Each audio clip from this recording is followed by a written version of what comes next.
I hired my father's secret mistress as my assistant. I recognized her immediately, even though 16 years had passed since I last saw Margaret Chin sitting behind the mahogany desk in my father's corner office. Same perfectly straight black hair, though now touched with silver at the temples. Same red lipstick that left marks on coffee cups and, as I discovered at age 12, on my father's shirt collars. She sat across from me now in my own office, the 32nd floor of the Meridian Tower, 3 blocks from where she used to work as Dad's executive secretary. Her hands trembled slightly as she adjusted the resume in front of her, and I caught the faint outline of a wedding ring tan line on her finger. Recent divorce, I noted. How fitting. Thank you for seeing me on such short notice, Miss Blackwood, she said, her voice carrying that same soft cadence I remembered from all those late-night phone calls to our house. I know how busy you must be. I leaned back in my leather chair, letting the silence stretch between us. Through the floor-to-ceiling windows behind me, Manhattan buzzed with its usual Tuesday afternoon chaos. Inside my office, you could hear a pin drop. Your resume is interesting, I said finally, picking up the crisp white paper. 15 years at Blackwood Industries. That's quite a tenure. Her face flushed slightly. Yes, I was very dedicated to the company. To my work. To my father, I thought, but kept my expression neutral. Professional. It says here you left last month. After all those years, what made you decide it was time for a change? Margaret's fingers pressed against her purse strap. Well, there were some organizational restructuring decisions. I felt it was best to explore new opportunities. I'd heard through the family grapevine that Dad had finally cut ties with her. Apparently, his new wife, 28 years old, blonde, a former Instagram influencer turned wellness consultant, had given him an ultimatum. Margaret had been quietly let go with a standard severance package and a non-disclosure agreement thick enough to choke on. And what brings you to Chen and Associates Marketing? I asked, though I already knew the answer. I'd done my research the moment her name appeared in my interview scheduler. Margaret Chen, age 52. Recently divorced from her husband of 10 years, a marriage that had apparently crumbled under the weight of her long-term affair with my father. No children. Modest savings. Rent on a one-bedroom in Queens that she could afford for maybe 3 more months. Your company has an excellent reputation, she said. I've followed your success over the years. You built something remarkable here. You followed my success, the audacity of it almost made me smile. This woman had helped destroy my family, had been the reason my mother spent 2 years in therapy and another 4 on antidepressants, had been the shadow lurking behind every family dinner, every school play where my father checked his phone, every Christmas morning where he disappeared for mysterious work calls. And now she was sitting in my office, asking me for a job. The position is for a personal assistant, I said, sliding the job description across my glass desk. It's demanding work. Long hours, travel, complete discretion required. The salary is $45,000, I know it's less than you're probably used to. It was $60,000 less than her previous salary, actually. But she nodded eagerly. That would be perfect, Margaret said. When would you need me to start? I smiled, the first genuine smile I'd felt in weeks. How about Monday? The weekend passed in a blur of meticulous planning. I cleared out the small office adjacent to mine, previously used for storage, and had it set up with a basic desk, computer, and filing cabinet. Nothing fancy. I wanted Margaret to understand exactly where she stood in the hierarchy. By Sunday night, I had her entire life mapped out on my laptop screen. Bank records from my private investigator showed she was down to $4,200 in checking, $28,000 in savings. Her ex-husband, David Chen, was a radiologist who'd filed for divorce 8 months ago, citing irreconcilable differences. The settlement had been brutal. She'd walked away with almost nothing except her car and whatever personal belongings she could fit in boxes. Most interesting was the paper trail of gifts from my father over the years. The down payment on her and David's house in 2018, $40,000, traced back to one of Dad's shell companies. A consulting fee paid to Margaret personally in 2019 for $15,000. Jewelry purchases from Tiffany charged to Blackwood Industries' corporate account, always in March. Her birthday was March 15th. I'd even found the receipts for weekend trips to the Hamptons house, the same house where I'd spent childhood summers, where Dad claimed he went for quiet weekends to strategize. Hotel reservations for 2 at the Montauk Manor, charged to the company card. Margaret had been living off my family's money for 16 years. Monday morning arrived gray and drizzly. I got to the office at 6:30 a.m., earlier than usual, and positioned myself at my desk with a clear view of the elevator bank. Margaret appeared at exactly 8:45, 15 minutes before her official start time. She wore a navy blue suit that had probably cost $800 when she bought it, but the fabric was beginning to peel at the elbows. Good morning, Ms. Blackwood, she said, hovering in my doorway with a leather portfolio clutched against her chest. It's 8:45, I said without looking up from my computer. Your start time was 9 o'clock. In the future, please don't arrive early unless specifically requested. It disrupts the office rhythm. Her face fell slightly. Of course. I apologize. I let her stand there for another 30 seconds before gesturing toward the adjacent office.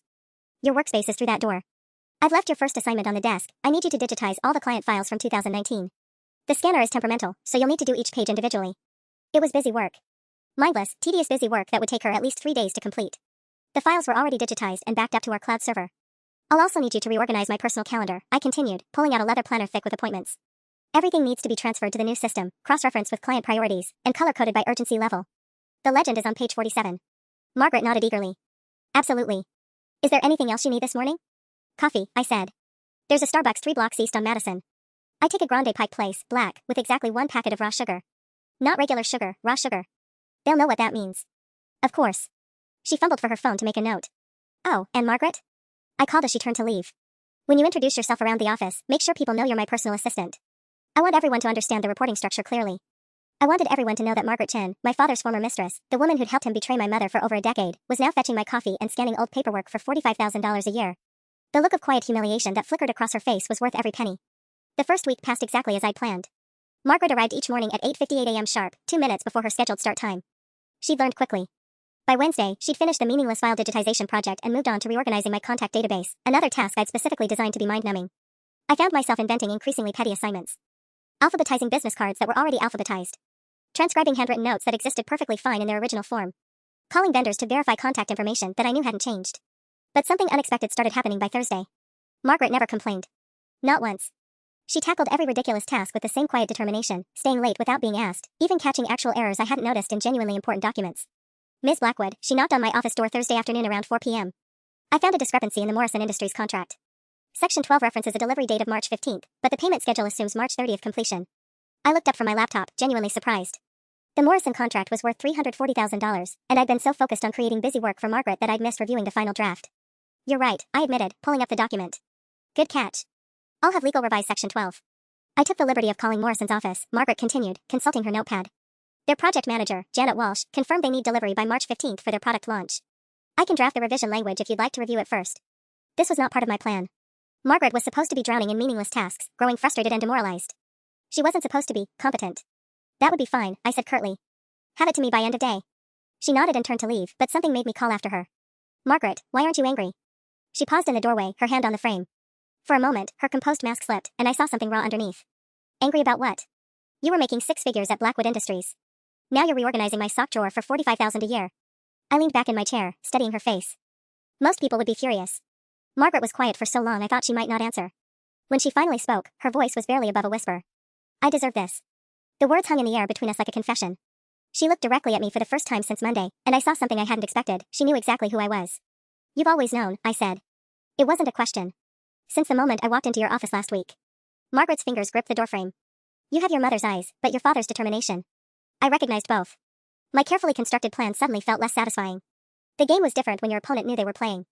And you took the job anyway. I need the work. Her voice was steady now, matter of fact. And maybe I deserve worse than filing papers and fetching coffee. She left before I could respond, closing the door gently behind her. I stared at the Morrison contract on my screen, but the words blurred together. In 16 years of imagining this confrontation, I'd never considered that Margaret might actually want to be punished. The revenge I'd been savoring suddenly felt hollow. My phone buzzed with a text from my father. Dinner Sunday? Bring someone if you want. Claire's making her famous quinoa salad. Claire. The 28-year-old wife who'd finally succeeded where my mother had failed, in making Dad cut ties with his mistress. I glanced toward Margaret's office, where I could hear her typing steadily. Maybe my plan needed an adjustment. Friday morning, I decided to test Margaret's boundaries. I need you to cancel my 2 p.m. with Davidson and Associates, I announced as she delivered my coffee, Grande Pike Place, black, 1 packet of raw sugar, prepared exactly as requested. Tell them something came up. Margaret pulled out her phone to check my calendar. That's the quarterly review meeting for the Pinnacle Group account. They flew in from Chicago specifically for this presentation. I'm aware. She hesitated, stylus hovering over the screen. Should I suggest rescheduling for early next week? I could arrange a video conference to minimize their travel costs. No. Just cancel it. For the first time all week, Margaret looked genuinely confused. Ms. Blackwood, the Pinnacle contract renewal is due next Friday. If we miss this review, are you questioning my decision? The words came out sharper than I'd intended. Margaret stepped back slightly, her composure flickering. Of course not. I'll call them now. I watched her return to her desk and pick up the phone. Through the glass partition, I could see her speaking to someone, probably Davidson's assistant, her free hand gesturing apologetically even though the person couldn't see her. The Pinnacle Group was our third largest client. The quarterly review was crucial for renewal negotiations. Canceling last minute would cost us at least $50,000 in penalties and potentially jeopardize a $1.2 million contract. I let Margaret make the call, then waited exactly 4 minutes before walking to her office. Actually, don't cancel Davidson, I said casually. I changed my mind. The meeting stays as scheduled. Margaret hung up the phone mid-sentence and stared at me. I already canceled it. Mr. Davidson was extremely upset. He said they'd reconsider working with us at all if we can't maintain professional standards. Then I suppose you'd better fix it. I turned to leave, but Margaret's voice stopped me. Wait. Her tone was different, firmer. What exactly are you doing here? I faced her slowly. I'm sorry? This week. The meaningless projects, the impossible standards, the mind games. Margaret stood up behind her desk, and suddenly she looked less like a desperate job seeker and more like a woman who'd run my father's office for 15 years. I said I deserved this, but I didn't mean I'd let you destroy your own business to hurt me. I don't know what you're talking about. You're testing me. Seeing how far you can push before I break or quit or fight back. Margaret's voice grew steadier with each word. But Pinnacle Group doesn't deserve to suffer because you want to punish me for sleeping with your father. The directness of it hit like cold water. In all my careful planning, I'd imagined dramatic reveals and psychological chess matches. I hadn't expected Margaret to simply say it out loud. Don't you dare. Rebecca, I know you hate me. Margaret stepped around her desk, closing the distance between us. I know what I did to your family. I've known for 16 years, and I've hated myself for it almost as long. But I won't let you sabotage your company just to watch me squirm. My company, my choice, I snapped. Then fire me. Margaret crossed her arms. Stop playing games and just fire me. But don't punish your clients and employees because you're angry at me. I stared at her, fury building in my chest. This wasn't how this was supposed to go.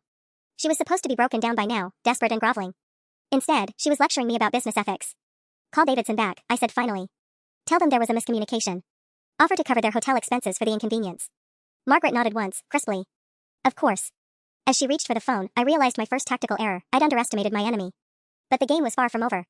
The Pinnacle meeting went flawlessly. Margaret had not only smoothed things over with Davidson's team, but she'd also prepared supplementary materials I hadn't even requested, market analysis charts, competitor comparisons, projected growth metrics that made our renewal proposal look bulletproof. By 4 p.m., we had a signed contract extension worth $1.4 million, $200,000 more than the original deal. Outstanding work today, James Davidson said as he shook my hand in the lobby. Your new assistant is incredibly thorough. Where did you find her? I glanced at Margaret, who was efficiently organizing the contract copies into labeled folders. She came highly recommended. That evening, I stayed late reviewing the materials Margaret had prepared. Every chart was meticulously researched, every projection backed by solid data. This wasn't the work of someone going through the motions, this was someone who genuinely cared about the outcome. It was infuriating. Around 7 p.m., I heard movement in Margaret's office. She was still here, apparently working on the quarterly budget reconciliation I'd assigned her that morning, another task designed to be tedious and demoralizing. I walked to her doorway. You can finish that Monday. She looked up from her computer, reading glasses perched on her nose. I'm almost done. There's a discrepancy in the August consulting fees that I want to resolve before. Margaret. My voice was sharper than intended. Go home. She saved her work and began packing her purse. As she reached for her coat, I found myself asking, why are you trying so hard? Margaret paused, coat half on. What do you mean? The Pinnacle presentation. The Morrison contract catch. You're putting in actual effort. I leaned against the doorframe.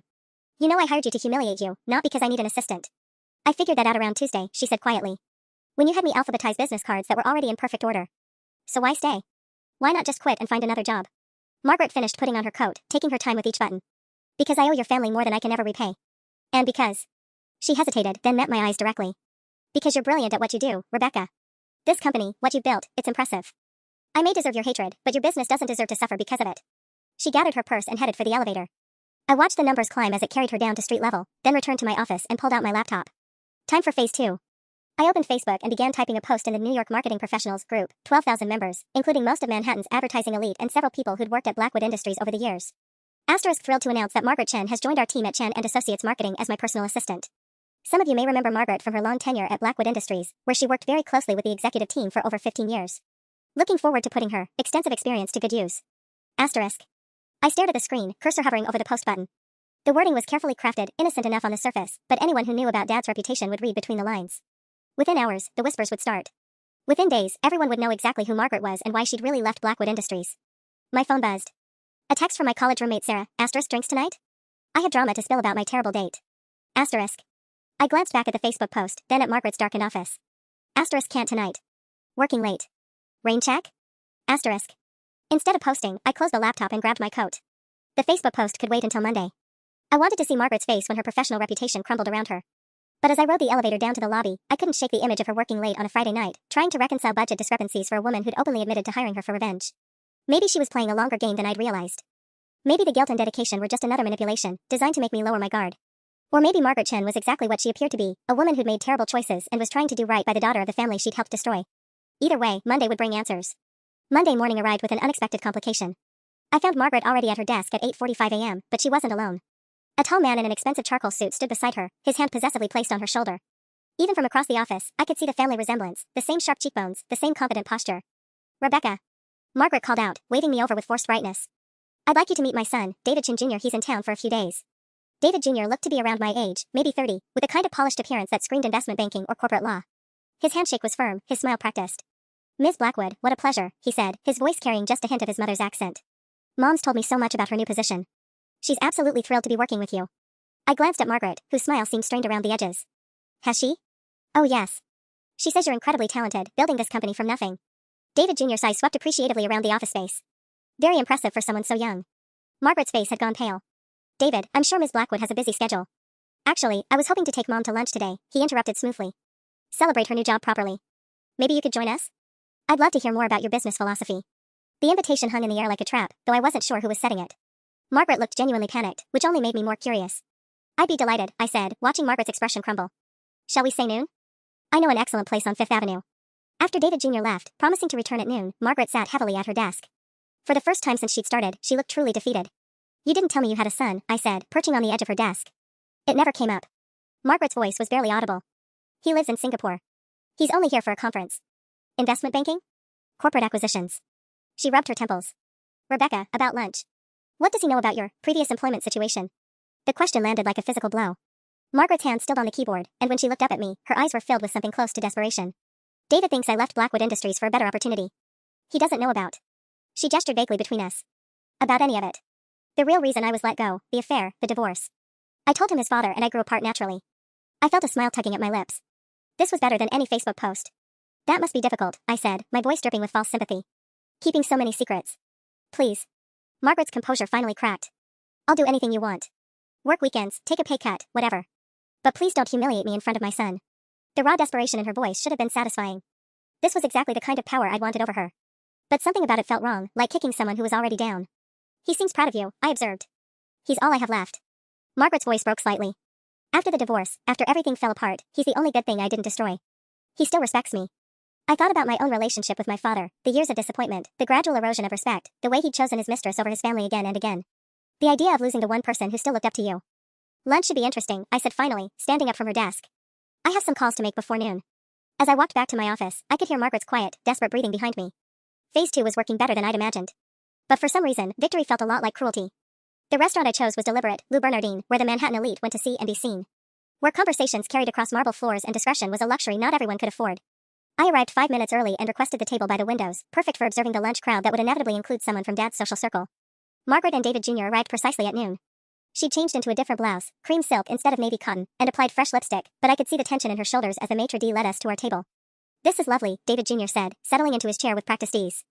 Mom, you didn't tell me your new boss had such excellent taste. Rebecca has been very generous, Margaret replied carefully, her menu trembling slightly in her hands. I ordered wine, a $180 bottle of Chablis that would loosen tongues and demonstrate exactly how successful I'd become. David Jr. launched into stories about his work in Singapore, mergers and acquisitions worth hundreds of millions, the expat lifestyle. He was charming, accomplished, and clearly adored his mother. I have to admit, I was surprised when Mom told me she'd left Blackwood Industries, he said as our appetizers arrived. She was there so long, practically built that place alongside your father. Margaret's fork clattered against her plate. David. You know my father? I asked innocently, refilling his wine glass. Well, not personally, but Mom always spoke so highly of him.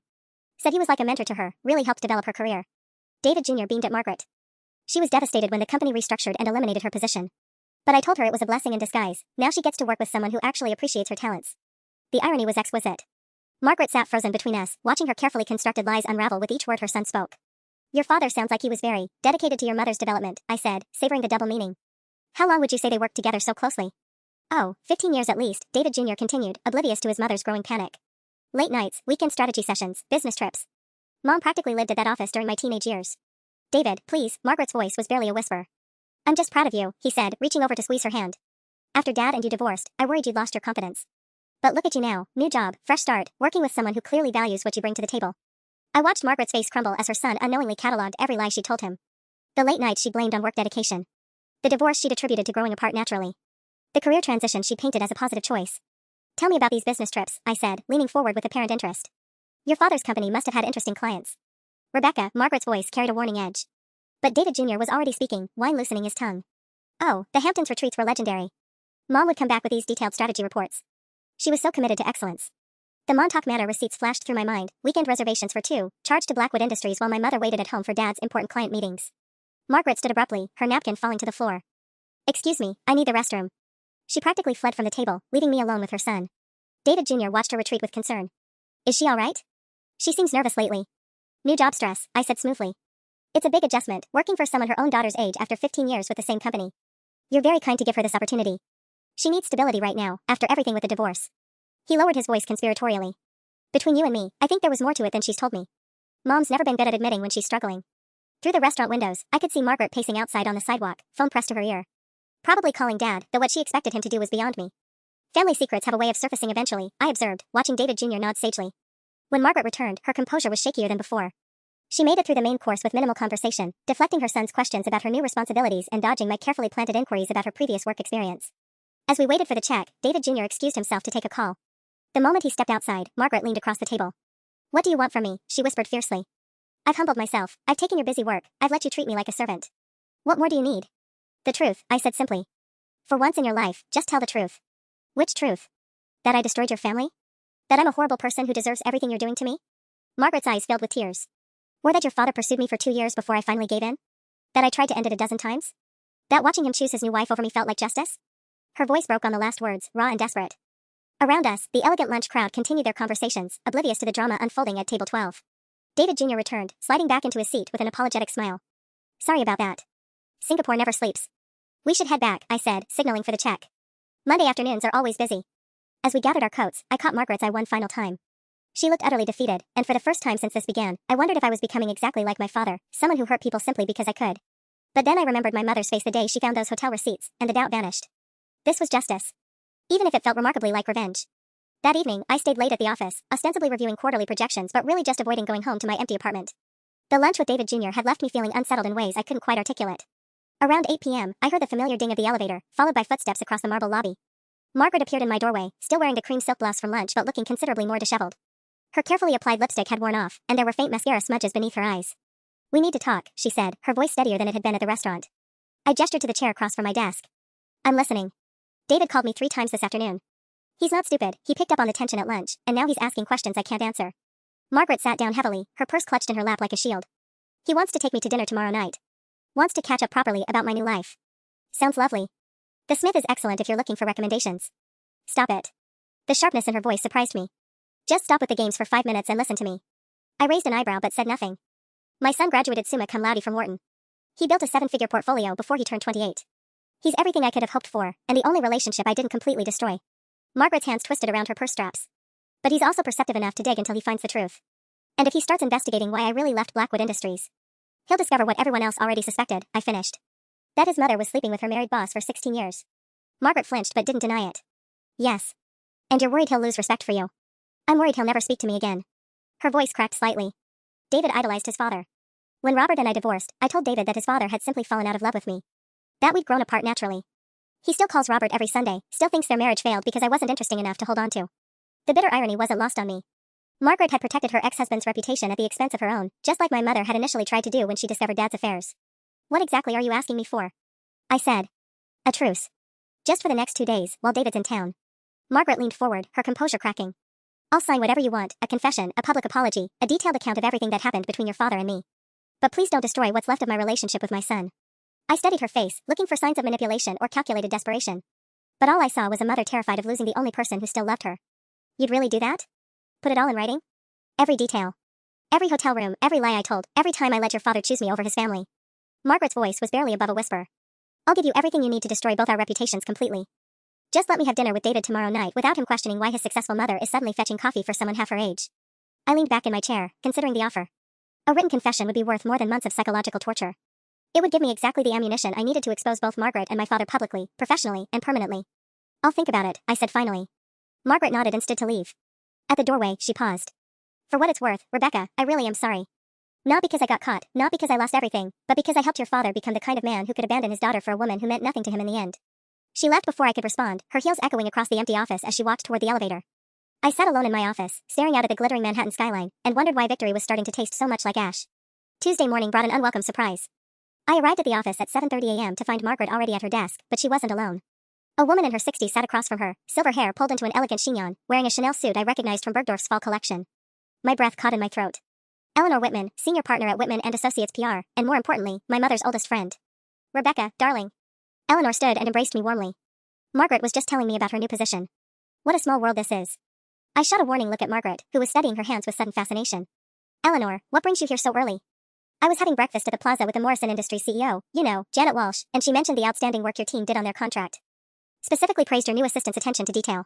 Eleanor's eyes sparkled with a kind of curiosity that had made her Manhattan's most feared publicist for 30 years. When she mentioned the name Margaret Chin, well, I simply had to stop by. My stomach dropped. Eleanor knew.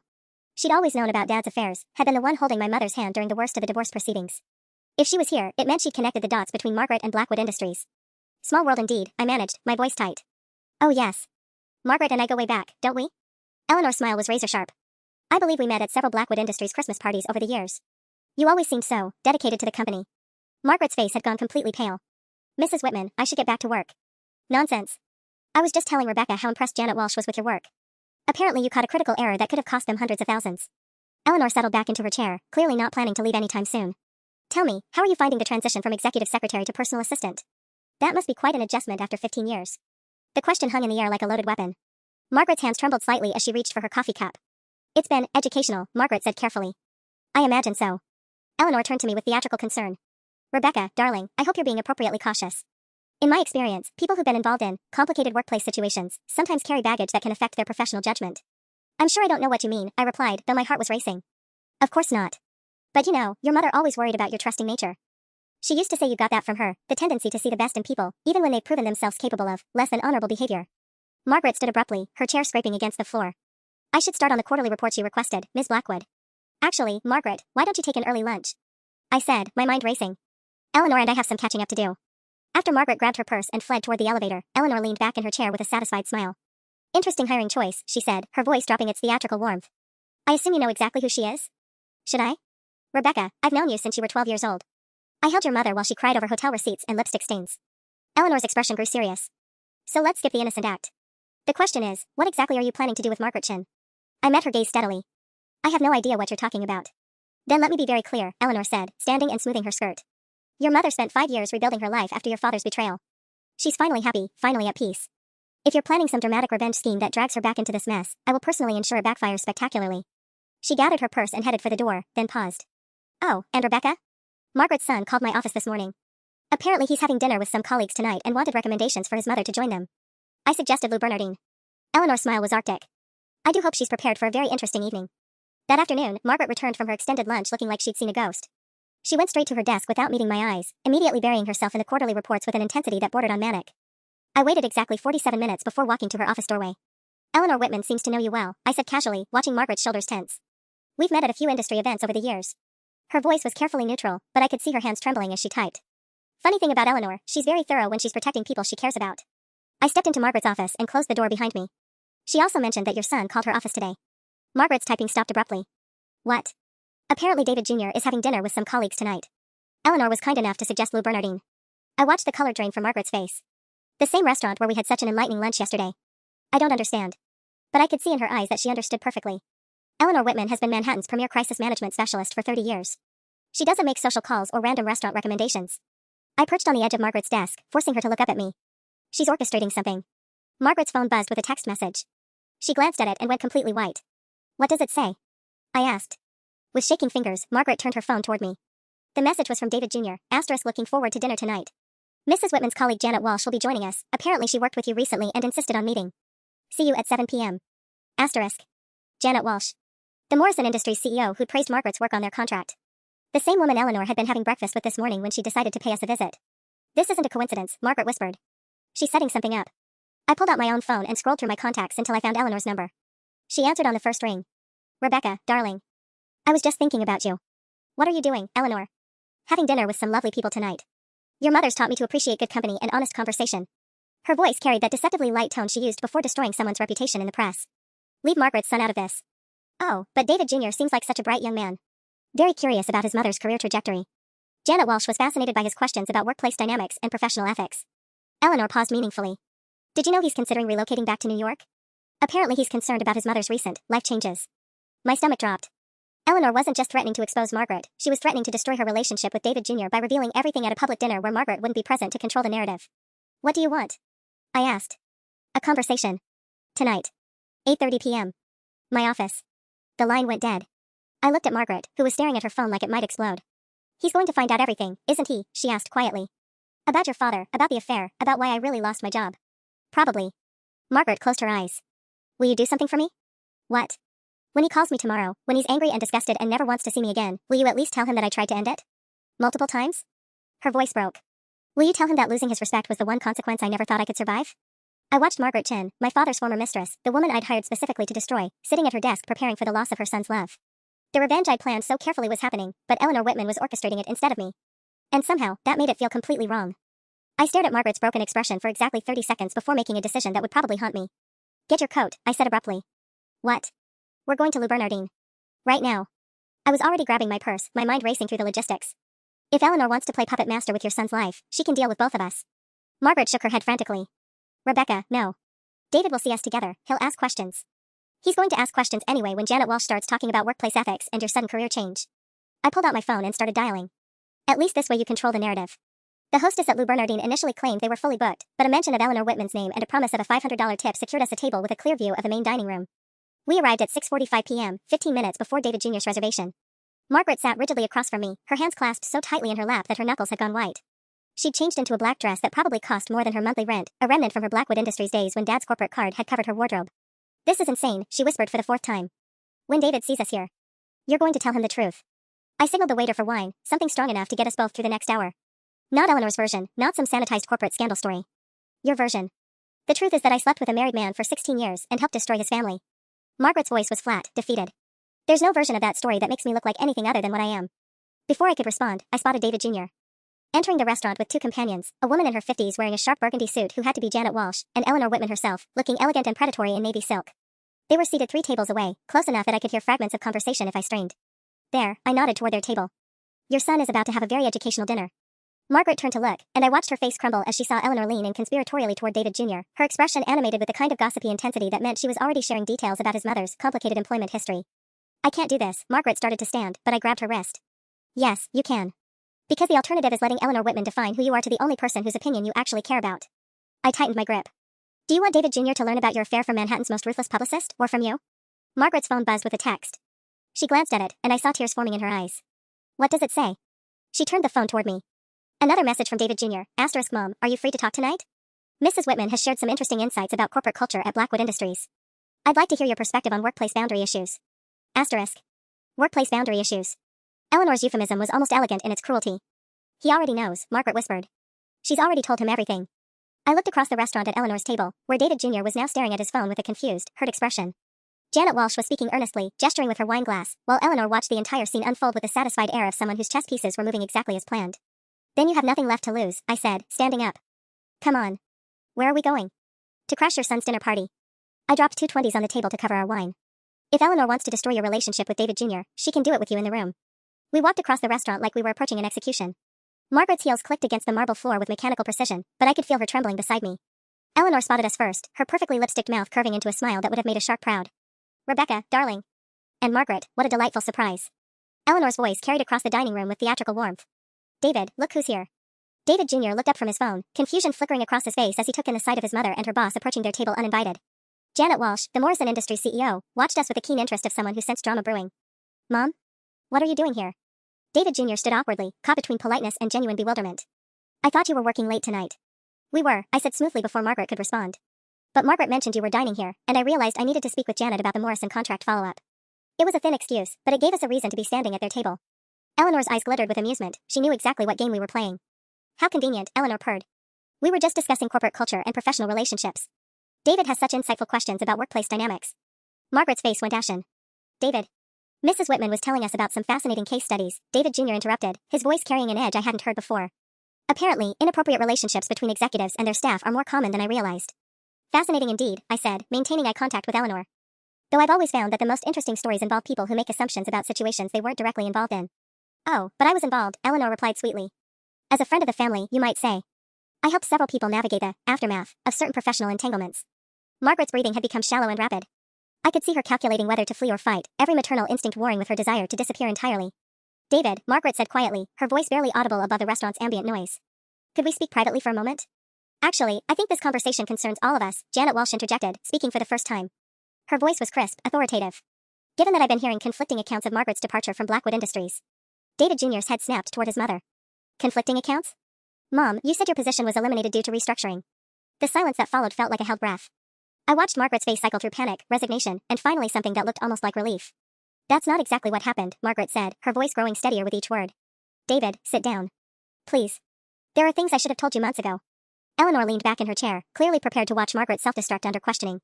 But something in Margaret's tone had changed, the desperate edge was gone, replaced by the kind of grim determination I recognized from our first interview. Your father and I didn't grow apart naturally, Margaret continued, looking directly at her son.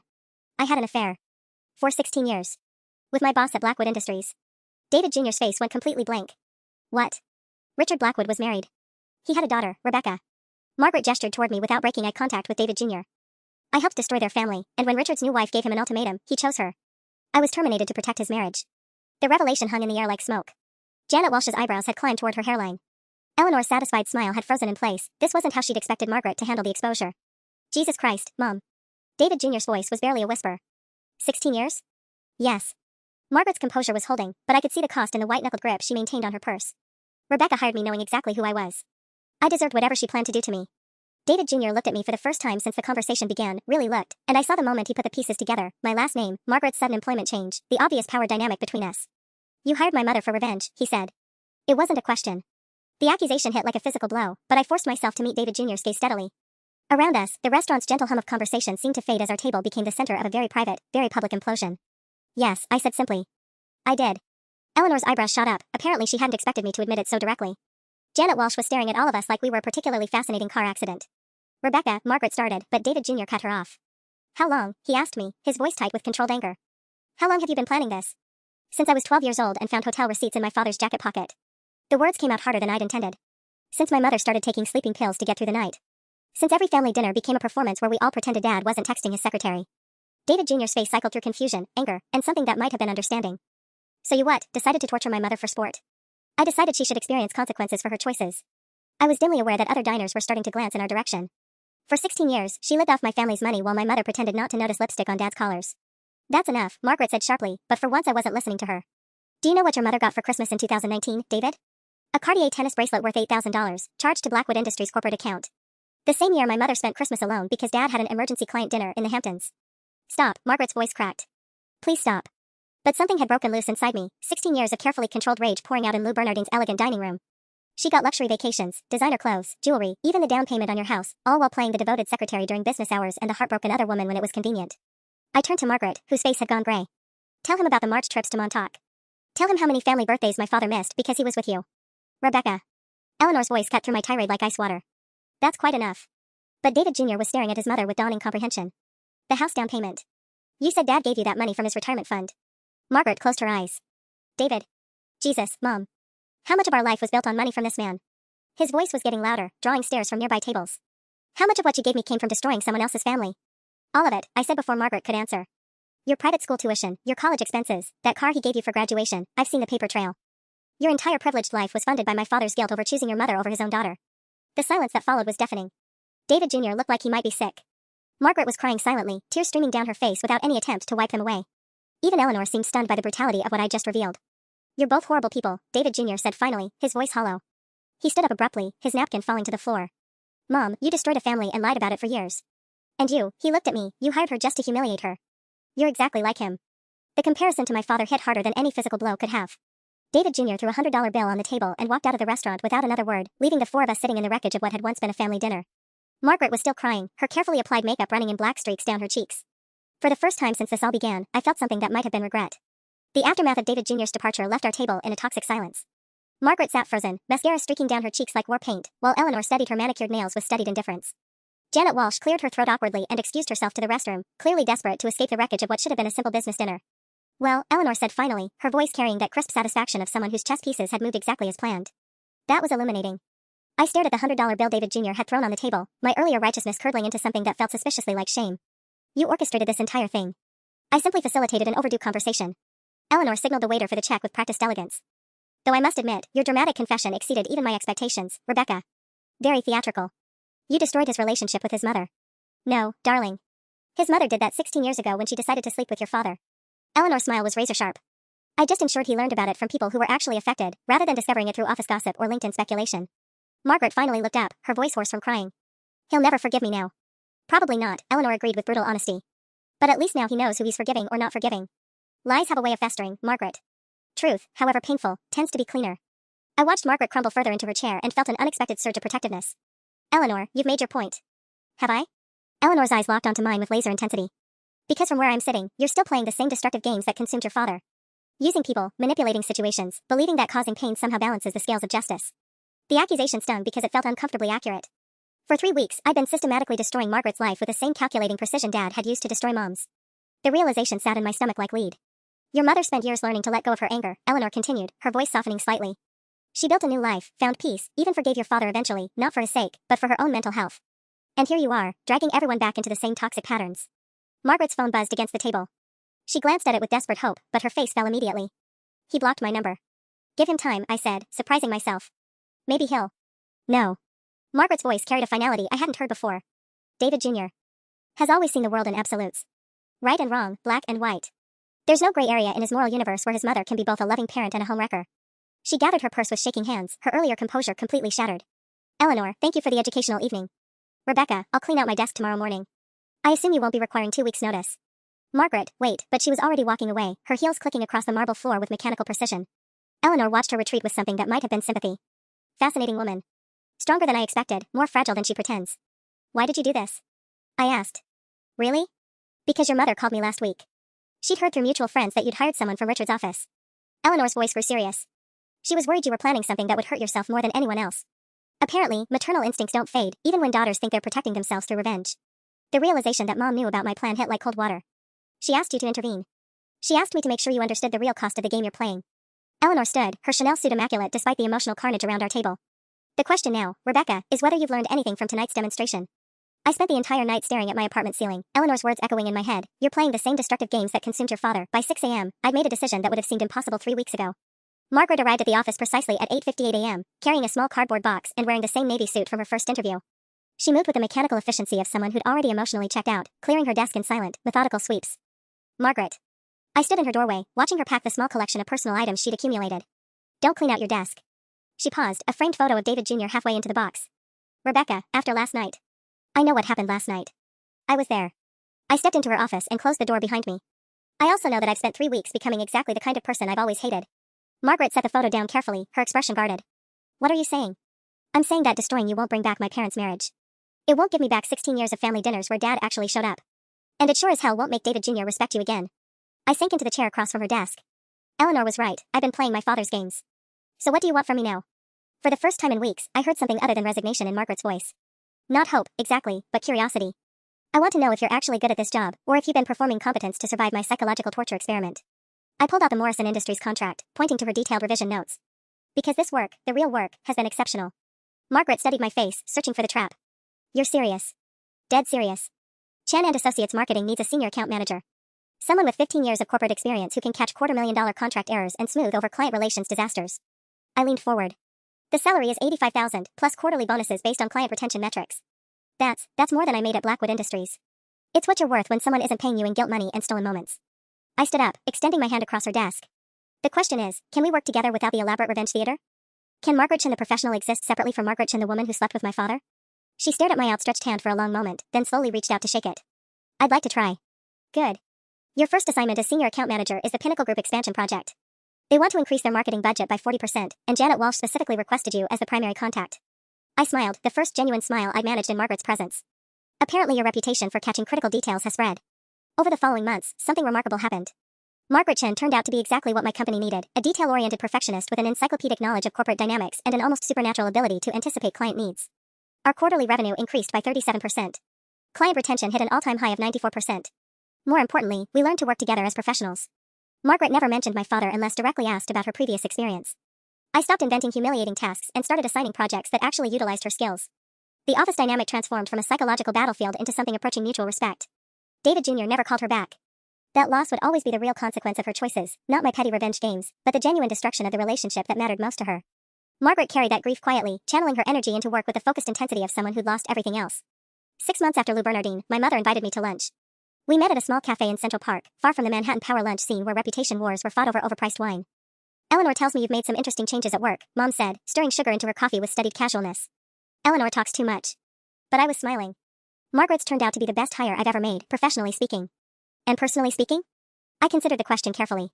Personally speaking, I learned that revenge is just another word for becoming exactly like the people who hurt you in the first place. Mom reached across the table and squeezed my hand. Your father spent years trying to manage the consequences of his choices by making more bad choices. I'm proud of you for choosing differently. That afternoon, I returned to the office to find Margaret working late again, preparing presentations for 3 new client pitches. She looked up as I passed her doorway, offering a professional nod that had become our standard evening goodbye.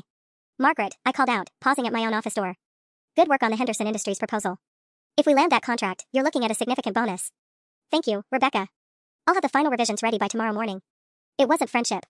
It probably never would be. But it was something better than the cycle of hurt and retaliation that had defined both our families for too long.